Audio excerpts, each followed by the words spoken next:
Não precisamos de velhos como você atrapalhando a gente, ela disse, jogando o cabelo como se me demitir fosse só uma formalidade.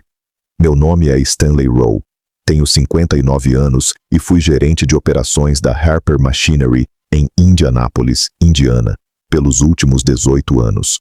Nunca fui o tipo de homem que faz discursos ou chama a atenção nas reuniões. Só a mão firme que mantinha tudo funcionando bem numa empresa que fabricava equipamentos industriais para metade das fábricas do meio-oeste. Só dei um sorriso sarcástico, balancei a cabeça uma vez e saí da sala da Vanessa. Sem discussão, sem ameaças, sem cena. Só limpei minha mesa com calma, enquanto os funcionários mais jovens desviavam o olhar. Alguns deles tinham sido contratados ainda adolescentes, hoje já são homens e mulheres com família, e fui eu que treinei cada um deles. Mas ninguém disse nada enquanto eu colocava quase 20 anos da minha vida em uma caixa de papelão.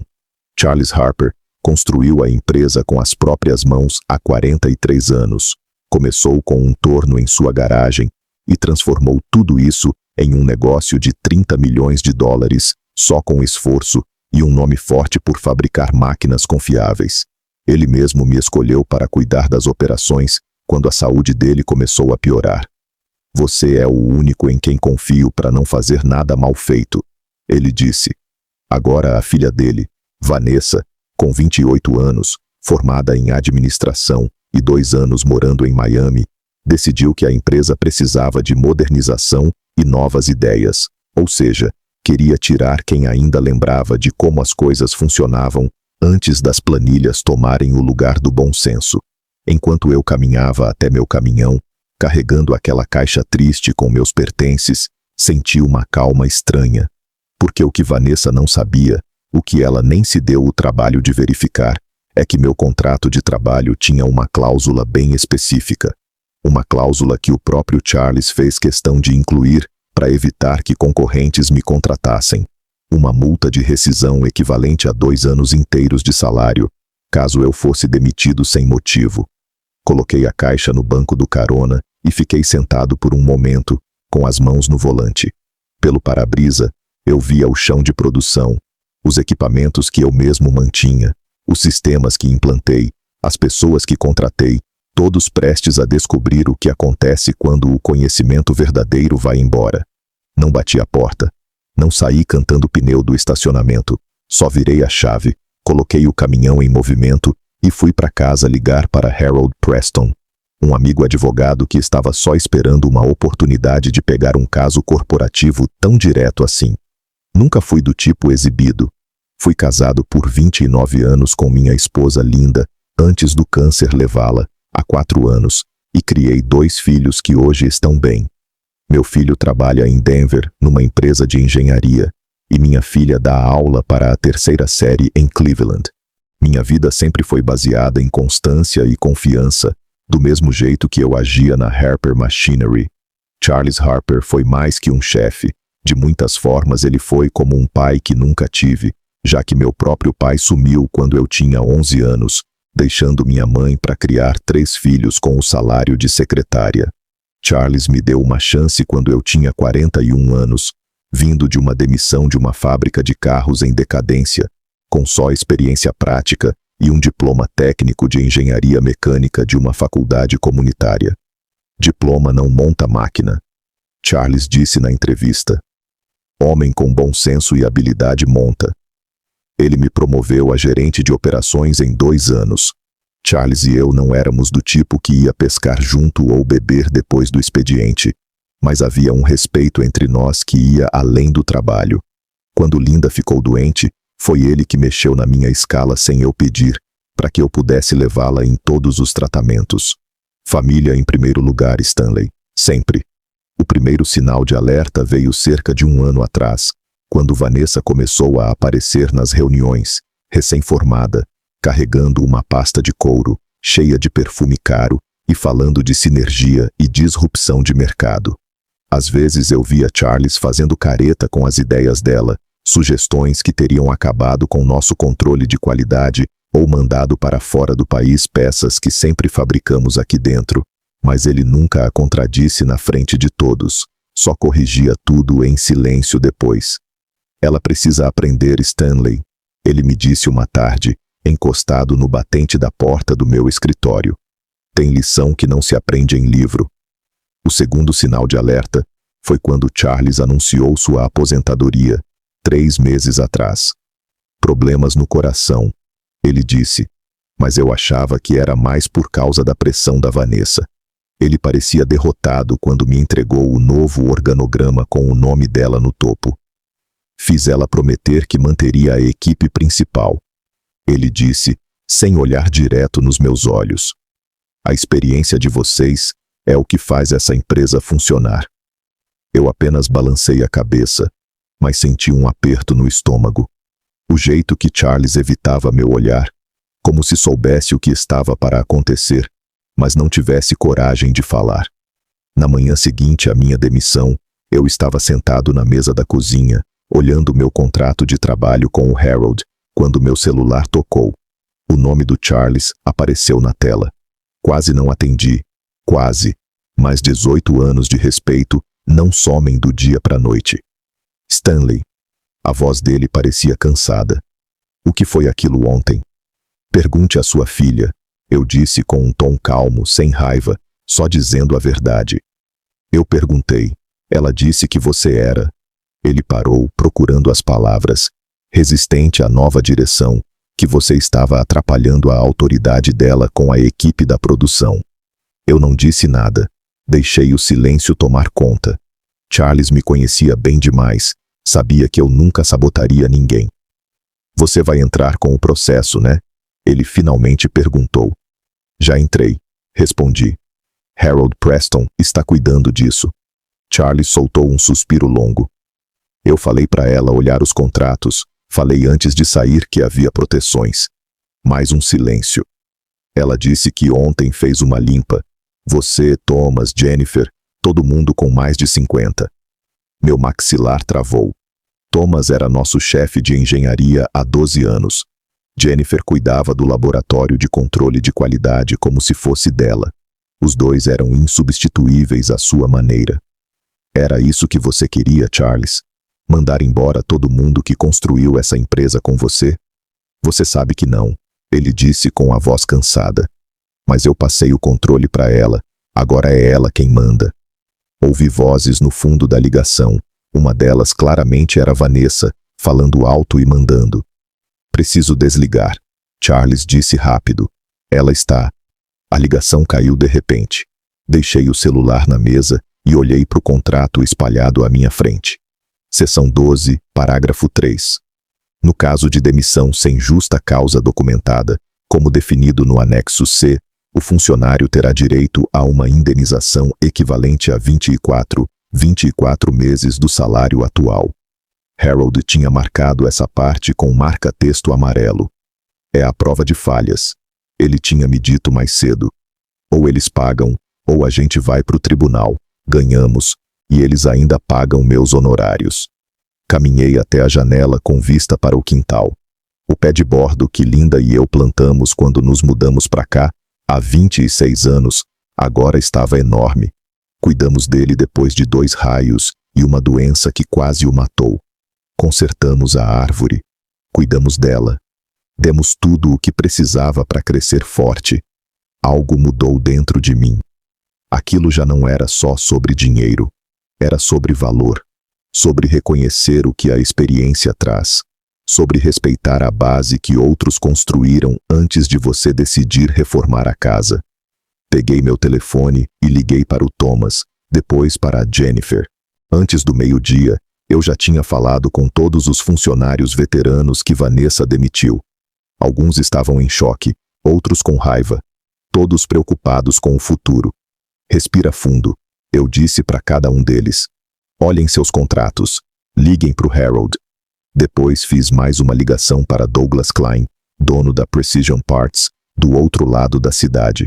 Um homem que tentava me contratar há anos. Ainda quer conversar? Perguntei. 3 dias depois da demissão, eu estava sentado na frente da Vanessa e do advogado da Harper Machinery, em um escritório no centro da cidade.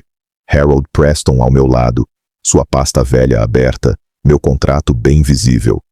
Isso é um absurdo, disse Vanessa, sem nem olhar para o documento. Estamos seguindo uma nova direção. Isso já é motivo suficiente.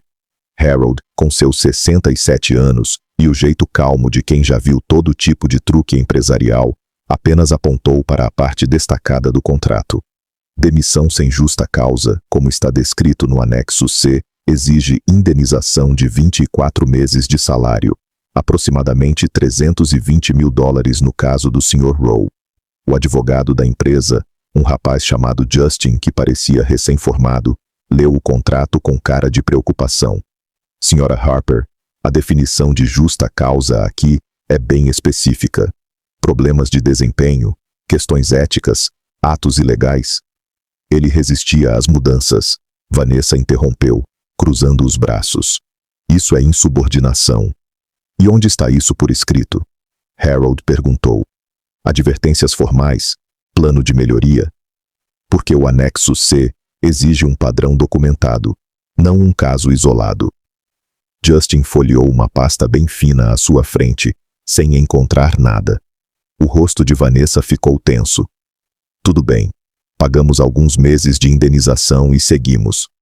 24 meses, corrigiu Harold. Como está no contrato? Isso é ridículo. Ela retrucou. Oferecemos 6 meses. Aceita ou não? Fiquei em silêncio, apenas olhando para ela. Naquele momento, ela me lembrou o pai. O mesmo queixo teimoso. Mas a teimosia de Charles sempre foi para construir algo. A dela parecia querer destruir. Harold fechou a pasta. Então vamos seguir com o processo.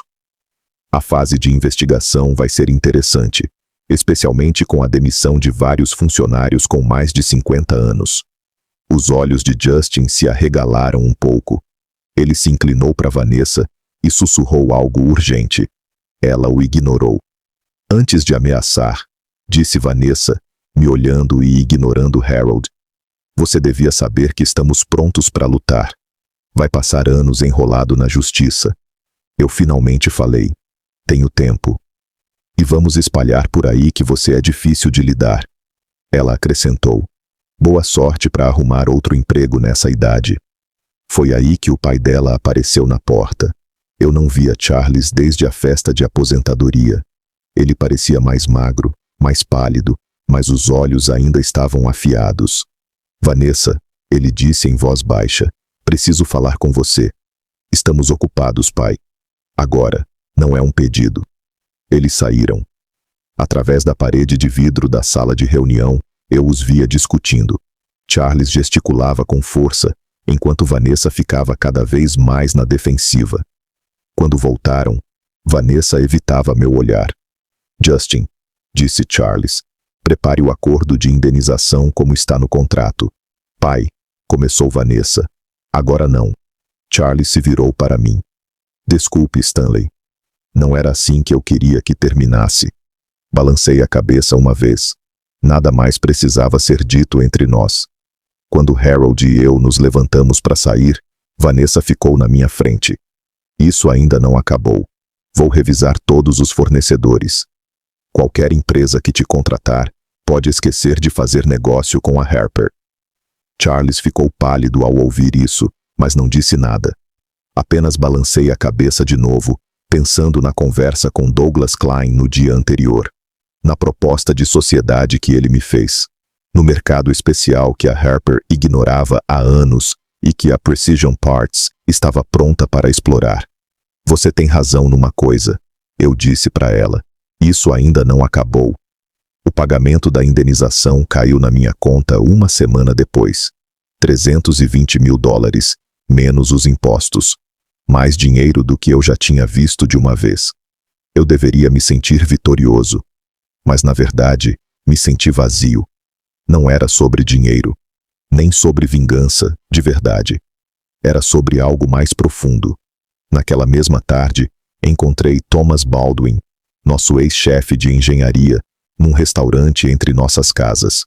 O lugar estava quase vazio. 3 da tarde.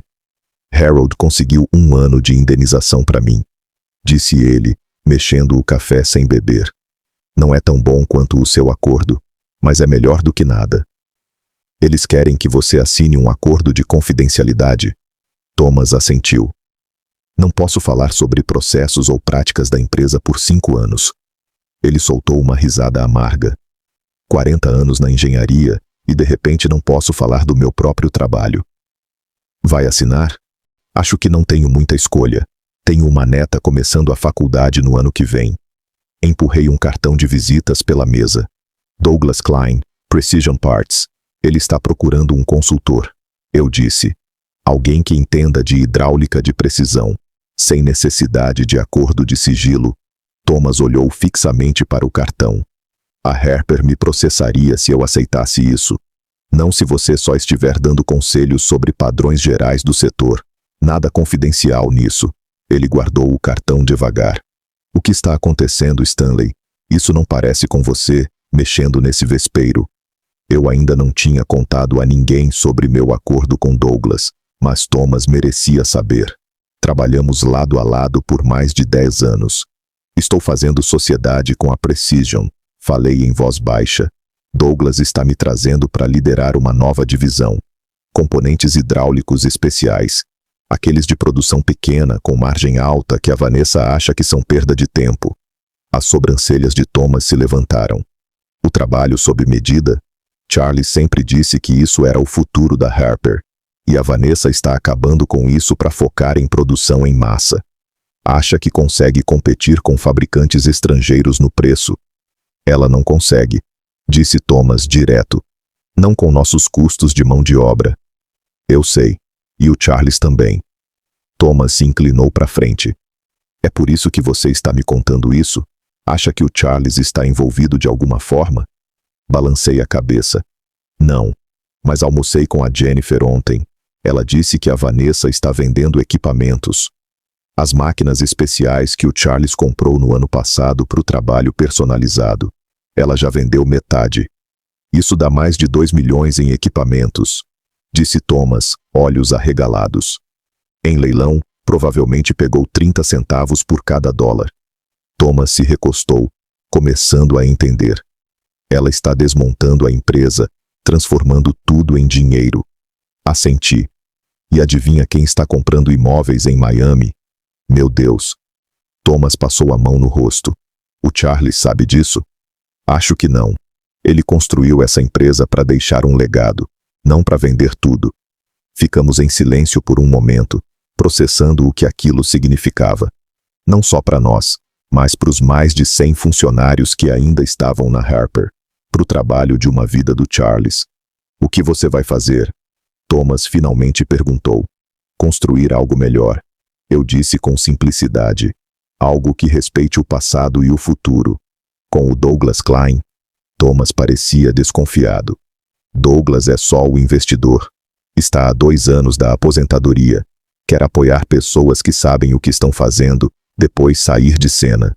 E deixa eu adivinhar. Você precisa de um engenheiro que entenda de hidráulica. Sorri pela primeira vez em semanas. A vaga é sua se quiser. Desde que seu acordo de sigilo só se aplique ao que for realmente confidencial, não ao conhecimento geral. Thomas me observou. Isso não é só negócio para você, é? É pessoal.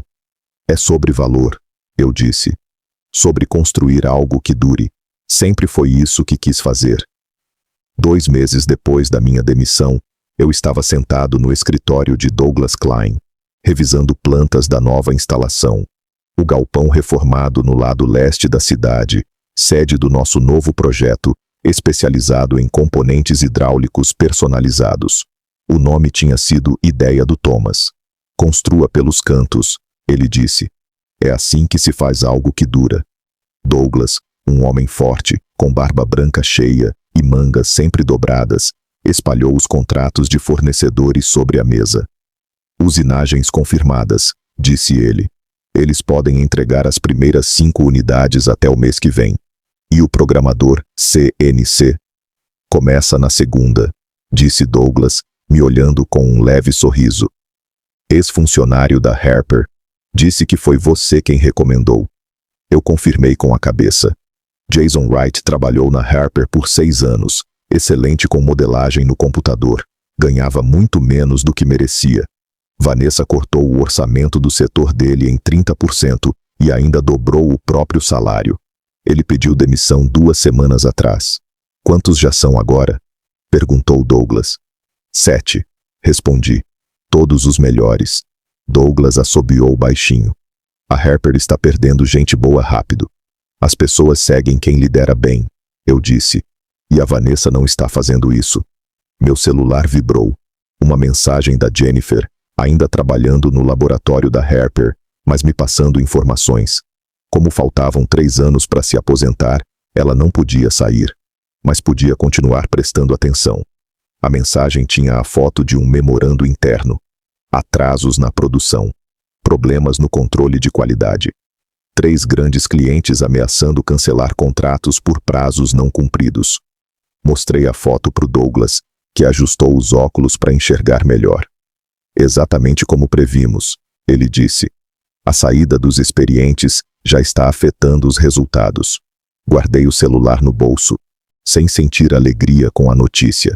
A Harper empregava famílias que eu conhecia há anos. Gente com prestações, filhos na faculdade, pais em casas de repouso. O sofrimento deles nunca foi meu objetivo. Devemos falar com a Midwest Manufacturing, eu disse, falando de um dos maiores clientes da Harper. Avisar que estaremos funcionando em 60 dias. Douglas assentiu, fazendo uma anotação. Já marquei uma reunião para a semana que vem. O gerente de compras deles quer conversar. Me levantei e fui até a janela com vista para o chão do galpão. Trabalhadores instalavam as primeiras máquinas, à base de algo novo, algo construído com respeito à experiência e à inovação. Meu celular tocou, o nome de Charles Harper na tela. Preciso atender. Falei com Douglas, que assentiu e saiu da sala, fechando a porta atrás de si. Charles, atendi. Stanley. A voz dele estava cansada, derrotada. Precisamos conversar. Estou ouvindo. Um suspiro pesado. Eu sei o que você está fazendo. A nova empresa. Os funcionários da Harper que você está contratando. Não respondi. Não era ilegal, nem antiético. Era só negócio. Não estou ligando para pedir que pare. Charles continuou. Estou ligando para pedir ajuda. Isso me pegou de surpresa. Que tipo de ajuda? Aquele tipo que pode salvar o que sobrou da minha empresa. Ele parou. Vanessa está vendendo os bens, cortando qualidade. O conselho está preocupado. Eu também. Por que me dizer isso? Porque só você conhece cada parte da operação. O único que pode enxergar um caminho. Mais uma pausa. E por que eu devia ter te ouvido meses atrás, quando você avisou que ela não estava pronta? Fechei os olhos. Pensei em todos aqueles anos trabalhando ao lado de Charles, construindo algo que nos orgulhava, algo que empregava centenas de pessoas que confiavam nas nossas decisões. O que exatamente você está pedindo, Charles? Venha na minha casa hoje à noite, às 7. Traga o Thomas se ele puder. O conselho quer conversar. Sobre? Opções. Sim. A voz de Charles ficou um pouco mais firme, incluindo uma mudança na liderança. Olhei novamente para o chão do galpão, para nossa operação pequena mas crescendo, para o futuro que eu vinha construindo dos escombros da traição. Estarei lá, disse por fim, mas não prometo nada. Justo. Alívio visível na voz dele. E Stanley? Sim? Obrigado. Por ainda atender minhas ligações. 6 meses depois da demissão, eu estava no fundo da sala principal de reuniões da Harper Machinery. A reunião geral do trimestre estava começando, com Vanessa na ponta da mesa, cercada pela nova equipe executiva.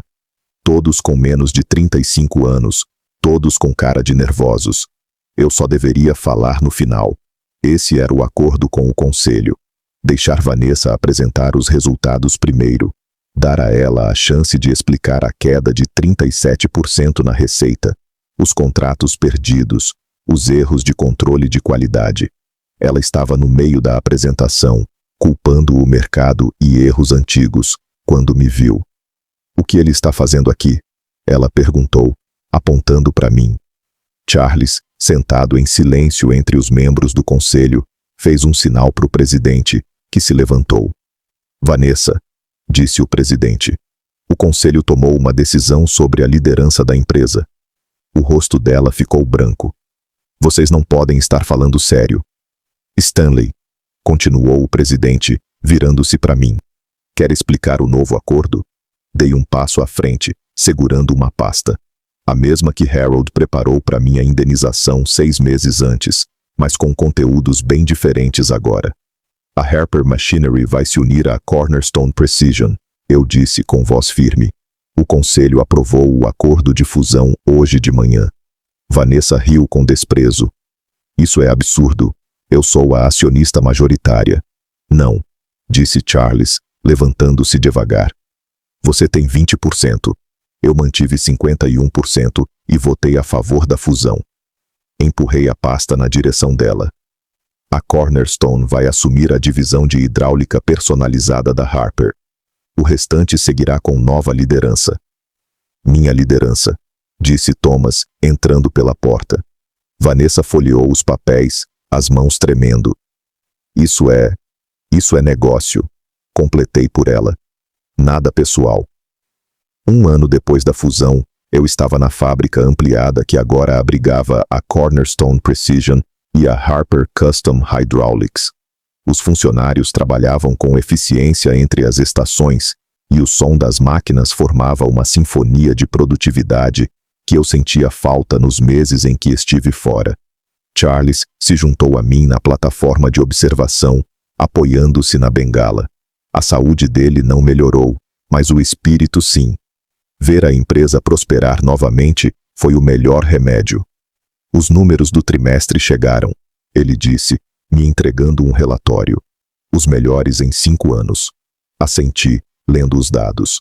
Lucros em alta, retenção de funcionários estabilizada, 3 novas patentes registradas. Vanessa ligou ontem, disse Charles baixinho. De Miami. Levantei a sobrancelha, mas não disse nada. Depois da fusão, ela aceitou o acordo e desapareceu. Sem despedidas, sem pedidos de desculpa. Vai abrir uma empresa de consultoria. Ele continuou. Perguntou se eu queria investir. E vai. Charles balançou a cabeça. Disse para ela voltar para Indianápolis primeiro. Aprender o negócio do zero. Do jeito que eu aprendi. Do jeito que você aprendeu. E... Ela desligou. Ele sorriu com tristeza. Mas ligou de novo hoje de manhã. Perguntou se a proposta ainda estava de pé.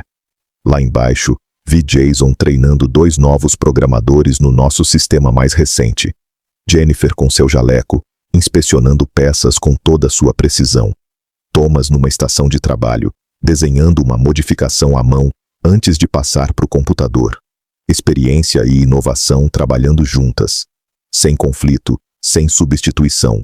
Construindo algo mais forte, lado a lado. Sabe, disse Charles, quando escrevi aquela cláusula de indenização no seu contrato, nunca imaginei que terminaria assim. Sorri. Nem eu. Ficamos em silêncio, confortáveis, assistindo a empresa que ajudamos a construir crescer mais uma vez. Algumas lições são caras, mas as que realmente nos mudam, as que nos fazem ver o mundo de outra forma, essas sempre valem o preço.